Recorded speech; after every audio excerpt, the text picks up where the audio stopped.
Hello guys, जरा सोचिए, आप एक छोटे कमरे में बैठे हैं, सिर्फ एक लैपटॉप, थोड़ी सी इंटरनेट एक्सेस, और आपके हाथ में है इतनी ताकत कि आप पूरी दुनिया को हिला सकते हैं। ना आपके पास फौज है, ना पैसा, ना सरकार का सपोर्ट, फिर भी आप इंसानी इतिहास बदल सकते हैं। डरावना लग रहा है? यही हकीकत है, और यही है द कमिंग वेव की कहानी। मुस्तफा सुलेमान, जो डीप माइंड, गूगल की एआई कंपनी के को-फाउंडर हैं, कहते हैं कि आने वाले सालों में इंसानियत को एक ऐसी लहर का सामना करना पड़ेगा जो हमारी सोच से भी बड़ी है। ये लहर दो चीजों से बनी है: artificial intelligence AI, synthetic biology, जीव विज्ञान की नई क्रांति। ये दोनों मिलकर हमारी दुनिया को इतनी तेजी से बदल देंगे कि सरकारें, समाज और कानून भी इसे रोक नहीं पाएंगे। सवाल ये नहीं है कि ये होगा या नहीं, सवाल ये है हम इसके लिए तैयार हैं या नहीं। इतिहास हमें बार बार ये सिखाता है कि जब भी कोई नई तकनीक आती है तो वो दुनिया को हिला देती है। छपाई मशीन आई तो ज्ञान सब तक पहुंचा, लेकिन साथ ही युद्ध और धर्म संघर्ष भी हुए। बिजली आई तो इंडस्ट्री बदली, पर साथ ही हथियार और युद्ध भी और खतरनाक हुए। इंटरनेट आया तो दुनिया जुड़ी, लेकिन फेक न्यूज, साइबर क्राइम और सर्वेलेंस भी आया। हर बार तकनीक ने इंसान को ताकत दी, लेकिन साथ ही खतरा भी बढ़ाया। अब जो लहर आने वाली है वो पहले की किसी भी लहर से बड़ी और तेज है। एआई यानी आर्टिफिशियल इंटेलिजेंस। इसे आप ऐसे समझिए कि आपके पास एक ऐसा दिमाग है जो कभी थकता नहीं, कभी भूलता नहीं, और इंसान से 1000 गुना तेज सोच सकता है। आज ये एआई आपको नेटफ्लिक्स पर फिल्म सजेस्ट कर रहा है, लेकिन कल यही एआई किसी हथियार को कंट्रोल कर सकता है, किसी स्टॉक मार्केट को हिला सकता है, या फिर किसी देश की सरकार को मैनिपुलेट कर सकता है। एआई एक फरिश्ता भी हो सकता है और एक शैतान भी। सवाल ये है, हम इसे किस दिशा में ले जाएंगे? दूसरी तरफ है सिंथेटिक बायोलॉजी, यानी डीएनए और जीन से खेलने की ताकत। सोचिए, अगर आप लैब में बैठकर एक नया वायरस बना सकते हो, या ऐसा प्लांट बना सकते हो जो कभी मर ही नहीं। इसमें क्योर भी है, जैसे कैंसर का इलाज, नई दवाइयां, लेकिन खतरा भी है। बायोलॉजिकल वेपन्स, पैंडेमिक्स और इंसानी डीएनए के साथ खेल। मुस्तफा कहते हैं, अगर न्यूक्लियर वेपन को बनाने के लिए साइंटिस्ट्स की एक बड़ी टीम और सालों की मेहनत चाहिए थी, तो सिंथेटिक बायोलॉजी से कोई अकेला इंसान भी बड़ा खतरा पैदा कर सकता है। तो दोस्तों, द कमिंग वेव हमें बताती है कि ये दो टेक्नोलॉजीज, एआई और सिंथेटिक बायोलॉजी, हमारी जिंदगी की दिशा तय करेंगी। ये हमें अमर बना सकती है या हमें मिटा भी सकती है। लेकिन सवाल ये है, क्या दुनिया इनसे निपटने के लिए तैयार है? क्या सरकारें इन्हें कंट्रोल कर पाएंगी? और क्या हम इंसान इस लहर पर सवारी कर पाएंगे, या ये लहर हमें डुबो देगी? यही जानने के लिए आइए आगे बढ़ते हैं। अगर आपके सामने कोई ऐसा रोबोट हो जो आपसे आपकी ही आवाज में बात करे, आपकी आदतों को आपसे बेहतर जानता हो और आपके हर फैसले को चुपचाप गाइड करता हो, तो क्या आप उसे दोस्त कहेंगे या खतरनाक दुश्मन? यही है आर्टिफिशियल इंटेलिजेंस यानी एआई। एआई क्या है? एआई मतलब मशीनों को इंसानों जैसा सोचना और सीखना सिखाना। जैसे नेटफ्लिक्स आपको वही मूवी सुझाता है जो आपको पसंद आती है, गूगल मैप्स ट्रैफिक का अंदाजा पहले से लगा लेता है, और चैट जीपीटी जैसे टूल्स आपके सवाल का जवाब सेकंडों में देते हैं। ये सब छोटे छोटे एग्जाम्पल है कि कैसे एआई हमारी जिंदगी में घुल चुका है। एआई सिर्फ मजे के लिए नहीं है, इसका इस्तेमाल जिंदगी बदलने में हो रहा है। एआई अब ऐसी बीमारियां पकड़ लेता है जिन्हें इंसानी डॉक्टर भी मिस कर जाते हैं। जैसे एक केस में एआई सॉफ्टवेयर ने कैंसर को अर्ली स्टेज में डिटेक्ट किया, जहां इंसानी आंखें फेल हो गई थी। भारत में किसान एआई ऐप से पता लगाते हैं कि कौन सी मिट्टी में कौन सी फसल उगेगी और किस दिन पानी देना सही रहेगा। एआई टीचर्स अब बच्चों की कमजोरियों को पहचानकर उन्हें पर्सनलाइज्ड लेसन्स देते हैं, जैसे एक वर्चुअल ट्यूटर हर समय अवेलेबल हो। सोचिए, आपकी कार खुद चल रही है और आप आराम से किताब पढ़ रहे हैं। ये कोई सपना नहीं, बल्कि सेल्फ ड्राइविंग एआई कार्स आज रियलिटी बन रही है। लेकिन कहानी यही खत्म नहीं होती। एआई उतना ही खतरनाक भी बन सकता है जितना कि वो मददगार है। आज जितने काम इंसान कर रहे हैं, अकाउंटिंग, ड्राइविंग, कस्टमर सर्विस, उनमें से लाखों जॉब्स अगले 10 साल में एआई कर लेगा। सोचिए, बेरोजगारी का क्या असर होगा। एआई डीप फेक्स बना सकता है। कोई भी इंसान किसी पॉलिटिशियन की नकली वीडियो बना सकता है और वो असली लगती है। इससे चुनावों पर असर पड़ सकता है, देश तक बर्बाद हो सकते हैं। एआई ड्रिवन ड्रोन्स खुद टारगेट चुनकर हमला कर सकते हैं, यानी बिना इंसानी कंट्रोल के मशीनें मौत का खेल खेलेंगी। जिनके पास एआई है, उनके पास ताकत है। अगर एआई सिर्फ बड़ी टेक कंपनीज या कुछ देशों के कंट्रोल में रहा, तो पावर बैलेंस पूरी दुनिया में बदल सकता है। तो अब सवाल ये उठता है, क्या एआई इंसान का सबसे बड़ा दोस्त बनेगा या वही राक्षस जो अपने ही निर्माता को निगल जाएगा?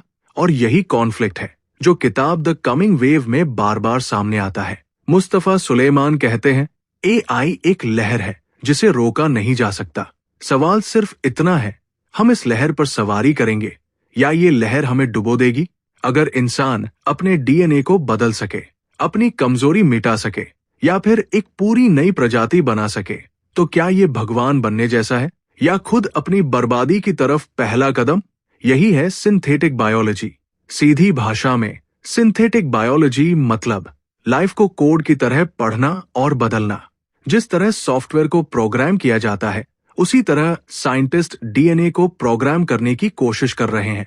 पहले इंसान वायरस को केवल मार सकता था, लेकिन अब साइंटिस्ट वायरस को डिजाइन कर सकते हैं, चाहे वो बीमारी फैलाने के लिए हो या इलाज बनाने के लिए। सिंथेटिक बायोलॉजी इंसानों के लिए कई चमत्कार ला सकती है। इमेजिन कीजिए, अगर जेनेटिक एडिटिंग से कैंसर, डायबिटीज या जेनेटिक डिसऑर्डर्स पूरी तरह मिट जाए।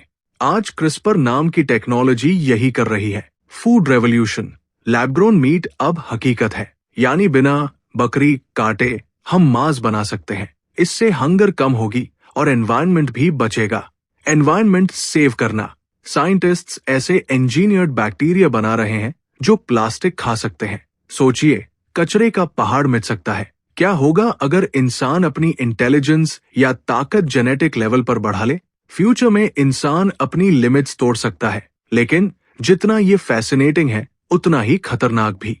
किसी छोटे से लैब में बैठा इंसान ऐसा वायरस बना सकता है जो कोरोना से भी कई गुना घातक हो, और ये पूरी दुनिया को ठप कर सकता है। अगर हम नेचर को बार बार एडिट करेंगे, तो इकोसिस्टम बैलेंस बिगड़ सकता है। एक छोटी जेनेटिक गलती पूरी स्पीशीज को खत्म कर सकती है। अगर केवल अमीर लोग अपनी जीन्स को एडिट कर पाए, तो रिच और पावरफुल लोग सुपर ह्यूमंस बनेंगे, गरीब लोग पीछे रह जाएंगे। अगर इंजीनियर्ड बैक्टीरिया या वायरस नेचर में अनकंट्रोल्ड फैल गए, तो उसे रोकना नामुमकिन हो जाएगा। तो अब सवाल ये है, क्या सिंथेटिक बायोलॉजी हमें भगवान जैसा बना रही है, या फिर ये इंसानियत के लिए सबसे खतरनाक पंडोरास बॉक्स है? और यही वजह है कि मुस्तफा सुलेमान कहते हैं, द कमिंग वेव सिर्फ प्रोग्रेस की कहानी नहीं है, ये सर्वाइवल की कहानी भी है। समुद्र की लहरों को कोई रोक पाया है क्या? आप बांध बना सकते हैं, रास्ता मोड़ सकते हैं, लेकिन लहर तो आखिर टकराकर निकल ही जाती है। मुस्तफा सुलेमान कहते हैं, यही हाल एआई और सिंथेटिक बायोलॉजी का है। ये लहर अब उठ चुकी है और इसे रोकना नामुमकिन है। आज इंटरनेट पर इतना नॉलेज अवेलेबल है कि कोई भी उत्सुक स्टूडेंट किसी लैब या सॉफ्टवेयर से एक्सपेरिमेंट शुरू कर सकता है। जैसे एक हैकर अपने कमरे से पूरे बैंक सिस्टम में घुस सकता है। टूल्स सस्ते हो रहे हैं। पहले सुपर कंप्यूटर्स सिर्फ गवर्नमेंट्स के पास थे, आज आपके फोन की प्रोसेसिंग पावर चांद पर गए कंप्यूटर से कहीं ज्यादा है। एआई टूल्स अब फ्री एप्स में अवेलेबल है। बायोलॉजी लैब्स भी डेमोक्रेटाइज हो रही है। कंपटीशन अनस्टॉपेबल है। मान लीजिए, अगर अमेरिका एआई रिसर्च रोक भी दे, तो चीन करेगा। अगर चीन रुके, तो इंडिया, रशिया या कोई स्टार्टअप आगे बढ़ेगा। ग्लोबल रेस में कोई भी पीछे नहीं रहना चाहता। ह्यूमन क्यूरियोसिटी, इंसान हमेशा नेक्स्ट बिग थिंग की खोज में रहा है। पहिया, बिजली, इंटरनेट, हर खोज पहले डरावनी लगी, लेकिन इंसान रुक नहीं सका।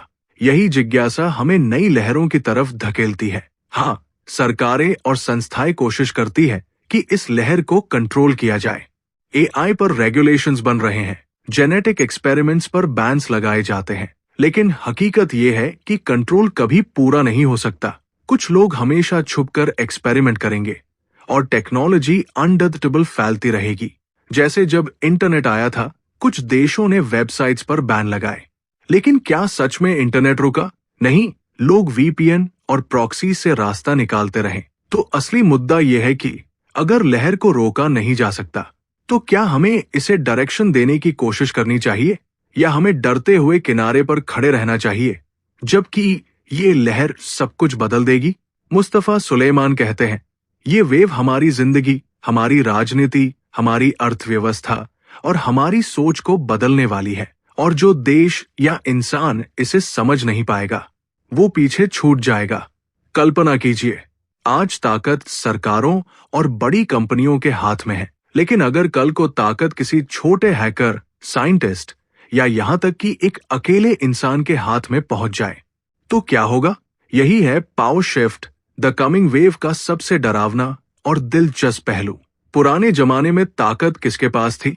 तलवार और बंदूक सेनाओं और राजाओं के पास, इंडस्ट्री और मशीन्स कुछ देशों और पूंजीपतियों के पास, न्यूक्लियर वेपन्स सिर्फ सुपर पावर्स के पास।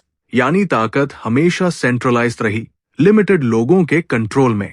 नई लहर के साथ क्या बदल रहा है? अब एआई और सिंथेटिक बायोलॉजी जैसे टूल्स सिर्फ बड़े देशों तक सीमित नहीं है। एआई ओपन सोर्स प्लेटफॉर्म्स पर अवेलेबल है। जेनेटिक एडिटिंग किट्स ऑनलाइन खरीदी जा सकती है। एक छोटे से स्टार्टअप या स्टूडेंट भी ग्लोबल इम्पैक्ट डाल सकता है। सोचिए, एक हैकर अपने कमरे से ऐसा वायरस रिलीज कर दे जो पूरे शहर की इलेक्ट्रिसिटी ग्रिड गिरा दे।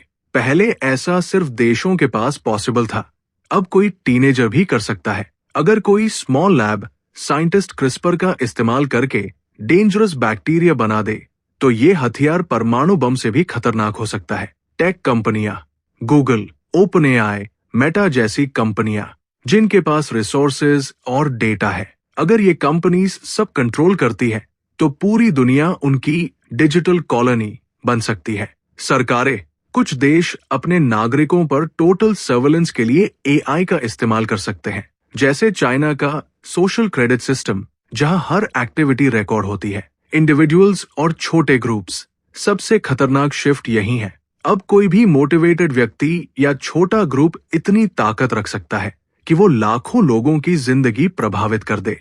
मुस्तफा सुलेमान कहते हैं, ये डेमोक्रेटाइजेशन ऑफ पावर है। मतलब अब ताकत का डिस्ट्रीब्यूशन हो रहा है, लेकिन साथ ही रिस्क भी बढ़ रहा है। जैसे न्यूक्लियर वेपन बनाना मुश्किल था, लेकिन आधारित साइबर वेपन बनाना बहुत आसान है। तो अब सोचिए, क्या ये नया पावर शिफ्ट दुनिया को और बराबरी देगा, या इसे और आसमान और खतरनाक बना देगा?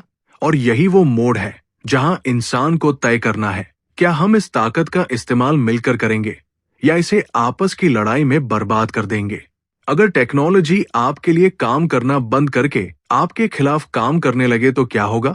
एआई और सिंथेटिक बायोलॉजी सिर्फ वरदान नहीं है, इनके खतरनाक सिनारियोज भी हैं जो पूरी इंसानियत को हिला सकते हैं। एआई मैनिपुलेशन, एआई सिर्फ काम नहीं करता, ये सोचने की ताकत भी रखता है। इमेजिन कीजिए, इलेक्शन के समय आपके सामने आने वाली हर न्यूज एआई द्वारा मैनिपुलेट हो। डीप फेक्स असली और नकली में फर्क ही मिटा दे। एक पूरा देश गलत जानकारी पर वोट कर दे। ये सिर्फ डेमोक्रेसी का क्राइसिस नहीं, इंसान की सोच का हाईजैक है। Cyber warfare, AI powered hackers seconds में किसी देश की बैंकिंग सिस्टम, इलेक्ट्रिसिटी ग्रिड और डिफेंस नेटवर्क गिरा सकते हैं। 2010 में स्टक्सनेट वायरस ने ईरान के न्यूक्लियर प्रोग्राम को स्लो कर दिया था। अब इमेजिन कीजिए, ऐसा वायरस एआई के कंट्रोल में हो तो कितनी तबाही हो सकती है। बायोवीपन्स, सिंथेटिक बायोलॉजी से बने इंजीनियर्ड वायरसेस किसी भी नेचुरल वायरस से ज्यादा घातक हो सकते हैं। कोई स्मॉल ग्रुप लैब में बैठकर ऐसा वायरस बना सकता है जो कोरोना से 10 गुना खतरनाक हो। ये हथियार परमाणु बम से भी खतरनाक है, क्योंकि इसे रोकना लगभग नामुमकिन है। मुस्तफा सुलेमान लिखते हैं, इन फ्यूचर डिस्ट्रक्शन का कॉस्ट बहुत कम हो जाएगा। एआई ऑटोनॉमी, आज एआई ह्यूमंस के निर्देशों पर काम करता है, लेकिन अगर कल को एआई खुद डिसीजन लेने लगे तो? मिलिट्री ड्रोन्स जिन्हें टारगेट चुनने के लिए इंसान की जरूरत नहीं, ट्रेडिंग एल्गोरिदम्स जो स्टॉक मार्केट को एक झटके में क्रैश कर सकते हैं, यानी मशीन खुद मास्टर बन जाए। सोशल डिवाइड, इमेजिन कीजिए, रिच लोग अपने जीन्स एडिट करके सुपर इंटेलिजेंट बन जाएं और पुअर लोग पीछे रह जाए। एक नई कास्ट सिस्टम बन जाएगी, enhanced humans versus normal humans. Mustafa Suleyman कहते हैं, ये रिस्क किसी एक देश तक सीमित नहीं है, ये पूरी दुनिया के लिए ग्लोबल रिस्क है। तो अब सवाल ये है, क्या इंसान इस डार्क साइड को पहचान कर सही समय पर कदम उठा पाएगा, या ये लहर हमें बर्बादी की तरफ बहा ले जाएगी? हाँ, हर नई तकनीक के खतरे हैं, लेकिन अगर इंसान समझदारी से इस्तेमाल करे तो यही वेव हमारी दुनिया को स्वर्ग बना सकती है। जहां आज हम डर देख रहे हैं, वही कल उम्मीद की सबसे बड़ी किरण छिपी है। रोगों से मुक्त दुनिया। एआई और सिंथेटिक बायोलॉजी मिलकर ऐसी दुनिया बना सकते हैं जहां कैंसर, डायबिटीज और रेयर डिजीजेस का कोई नामोनिशान न हो। इमेजिन कीजिए, डॉक्टर एआई का इस्तेमाल करके आपकी बीमारी डायग्नोज करे सिर्फ सेकंड्स में, और जीन एडिटिंग उसे ठीक कर दे। जिंदगी लंबी होगी, सेहत मजबूत होगी। Energy revolution.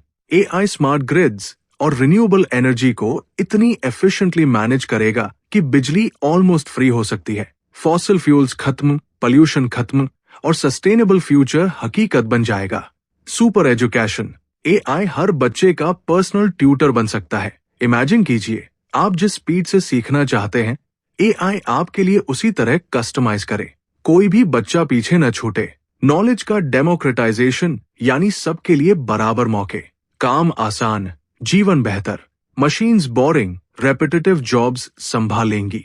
इंसान क्रिएटिव काम, इनोवेशन और सेल्फ ग्रोथ पर ध्यान देगा।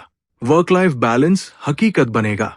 Climate change solution. AI driven models weather को एक्यूरेटली प्रेडिक्ट करेंगे। सिंथेटिक बायोलॉजी ऐसे पौधे और माइक्रोब्स बना सकती है जो पोल्यूशन खा जाएं और हवा को साफ कर दें। धरती फिर से हरी भरी हो सकती है। Cosmic future. AI powered rockets और साइंस हमें मार्स और बियॉन्ड ले जाएंगे। इंसान सिर्फ एक ग्रह पर निर्भर नहीं रहेगा, यानी मानव सभ्यता अमर हो सकती है। तो हाँ, ये लहर खतरनाक है, लेकिन अगर हम इसे सही दिशा दें तो यही लहर इंसानियत की सबसे बड़ी जीत बन सकती है। यही है द ब्राइट साइड। उम्मीद, तरक्की और नई दुनिया का सपना। गवर्नेंस और कंट्रोल क्या रोक पाएंगे? ये हिस्सा किताब का सबसे क्रिटिकल हिस्सा है, क्योंकि यहाँ सवाल उठता है, इतनी बड़ी लहर को कौन रोकेगा और कैसे? कल्पना कीजिए, आपके हाथ में एक बटन है जिसे दबाते ही कोई वायरस पूरी दुनिया में फैल सकता है, या फिर एक कोड जो पूरी इकोनॉमी को गिरा दे। सवाल ये है, अगर इतनी ताकत किसी के हाथ में हो तो क्या दुनिया इसे कंट्रोल कर पाएगी? टेक्नोलॉजी किसी एक देश या एक कंपनी की मोनोपोली नहीं है। हर कोई एआई, बायोटेक, नैनोटेक को अपने हिसाब से डेवलप कर सकता है, यानी ट्रेडिशनल लॉज और बॉर्डर्स फेल हो सकते हैं। एक हैकर कहीं भी बैठकर केओस फैला सकता है। अमेरिका, चीन, यूरोप सब अपने एआई और बायोटेक प्रोजेक्ट्स में लगे हैं। कोई भी पीछे नहीं रहना चाहता, क्योंकि ये न्यू वेपन्स और न्यू इकोनॉमी तय करेंगे। लेकिन यही कंपटीशन ग्लोबल कोऑपरेशन को ऑलमोस्ट इम्पॉसिबल बना देता है। मुस्तफा सुलेमान कहते हैं, टेक्नोलॉजी को न्यूक्लियर वेपन्स की तरह रेगुलेट करना आसान नहीं होगा। न्यूक्लियर रिएक्टर्स को गार्ड कर सकते हो, लेकिन एक एआई सॉफ्टवेयर या डीएनए कोड, वो तो लैपटॉप में भी कॉपी हो सकता है, यानी containment near impossible. Global AI treaties जैसे nuclear non proliferation treaty, monitoring transparency, हर लैब और एआई कंपनी को ऑडिट करना पड़े। किल स्विच मैकेनिज्म्स, ऐसे सेफ्टी वॉल्व्स जिनसे रनअवे एआई सिस्टम्स को बंद किया जा सके। पब्लिक अवेयरनेस, जनता को एजुकेट करना ताकि मिसयूज होते ही वो रिएक्ट करे। लेकिन सवाल ये है, क्या इतनी फास्ट वेव में दुनिया उतनी फास्ट अडैप्ट कर पाएगी? टेक्नोलॉजी सुनामी की तरह है, आप दीवार खड़ी करके रोकने की कोशिश करेंगे, लेकिन वो दीवार बच जाएगी। सवाल रोकने का नहीं है, सवाल है सही दिशा देने का। अगर आने वाली लहर को रोका नहीं जा सकता, तो फिर इंसानियत के पास आखिरी चारा क्या है? द कमिंग वेव खतरा प्लस अवसर।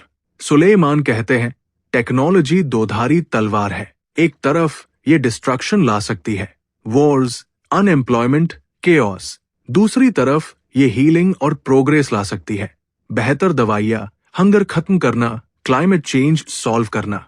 मतलब वेव को रोकना नहीं, नेविगेट करना होगा। हमें ये मानना होगा कि कंट्रोल किसी एक सरकार, कंपनी या साइंटिस्ट के हाथ में नहीं है। हर नागरिक, हर इंसान को इस बदलाव का हिस्सा बनना होगा। हमारी सोच, वैल्यूज और डिसीजंस ही तय करेंगे कि ये लहर हमें कहाँ ले जाएगी। सुलेमान कहते हैं कि हमें चाहिए साहस, करेज, मुश्किल सच को स्वीकार करना, सहयोग, कोऑपरेशन, देशों और कंपनियों के बीच ट्रस्ट बनाना, नैतिकता, एथिक्स, हर इनोवेशन में इंसानियत को प्रायोरिटी देना। यही 3 वैल्यूज मिलकर आने वाले फ्यूचर को डार्क से ब्राइट बना सकते हैं। दोस्तों, द कमिंग वेव हमें डराने के लिए नहीं है, बल्कि जगाने के लिए है, क्योंकि भविष्य कोई तयशुदा किस्मत नहीं है, बल्कि हमारे फैसलों का नतीजा है। लहर आ रही है, अब तय आपको करना है। क्या आप इसमें डूबेंगे या इसे सवारी बनाकर नई दुनिया की ओर बढ़ेंगे? दोस्तों, अगर आपको ये सफर अच्छा लगा हो तो याद रखिए, ज्ञान बांटने से ही बढ़ता है। अगर इस वीडियो ने आपको सोचने पर मजबूर किया, अगर इसने आपके दिल को छुआ, तो इसे अपने दोस्तों के साथ जरूर शेयर करें। और हाँ, हमारे चैनल बुक सूत्र ओरिजिनल को सब्सक्राइब करना मत भूलिएगा, क्योंकि यहाँ हम लाते हैं हर हफ्ते वो कहानियां और समरीज जो आपकी जिंदगी को बदल सकती है। याद रखिए, किताबें सिर्फ पन्ने नहीं, बल्कि भविष्य की खिड़कियां हैं, और हम मिलकर इन खिड़कियों को खोलेंगे एक एक किताब के साथ। तो मिलते हैं अगली किताब की अद्भुत यात्रा में। तब तक कीप लर्निंग, कीप ग्रोइंग।